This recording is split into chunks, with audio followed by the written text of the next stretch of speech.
A science palace in the middle of the tropical rainforest. A 2-hour speedboat ride from Kisangani, Yangambi Research Station emerges from the canopy, bounded by the majestic Congo River. All around, as far as the eye can see, a 250,000-hectare biosphere reserve.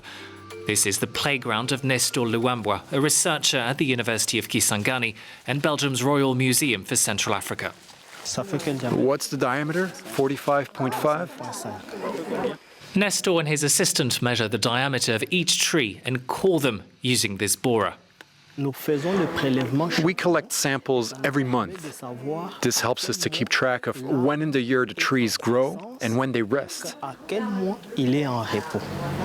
Nestor then proceeds to analyze the samples in his laboratory. Using a microscope, he looks at the tree's growth rings, that is, the amount of wood produced in 1 year. The dating of trees allows us to understand how long it's taken for the forest to reach its current state. So if we cut down the forest today, then we know how many years we'll have to wait until it grows back completely. Founded under Belgian rule in 1933, Yangambi Station was once the leading centre for tropical research in the world, home to 250 scientists and hundreds of other workers.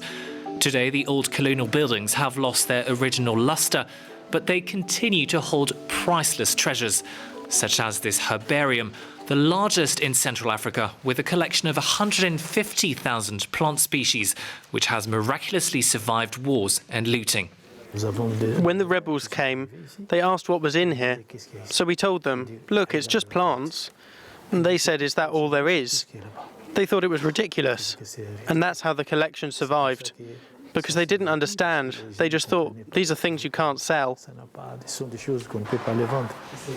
Peace may have returned to the region, but the herbarium remains under threat. There is concern that mold growth could damage some of the plants. To preserve them, scientists and a team from the Maze Botanical Garden in Belgium have set out to digitize the entire collection. Now we can access these in digital form. So, God forbid, if an accident were to happen, at least we'd have the picture online. Tucked away in the main administrative building is another marvel, the research library, stocked with 300,000 books and documents found nowhere else in the world and which may still be used by scientists today. We have climate data that's been collected continuously since colonial times. This data can help us monitor climate change. If we want to prepare for the future, we must first look at our past.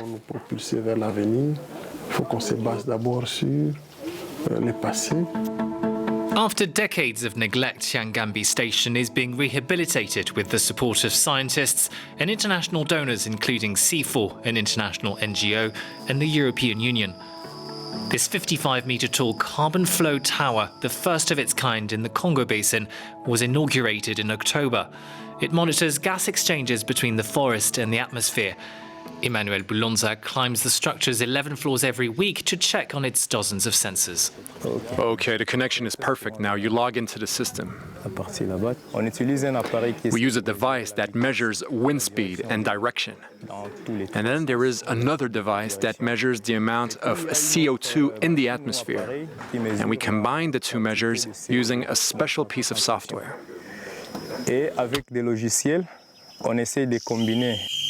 The Congo Basin forest is the second largest tropical forest on Earth and the world's second lung after the Amazon.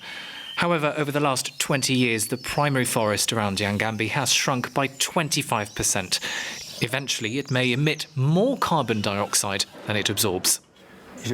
I won't say that my job is to raise awareness, but my role, if you will, is to say to the local people, here's what we have. This is our most precious possession. Can we preserve this forest?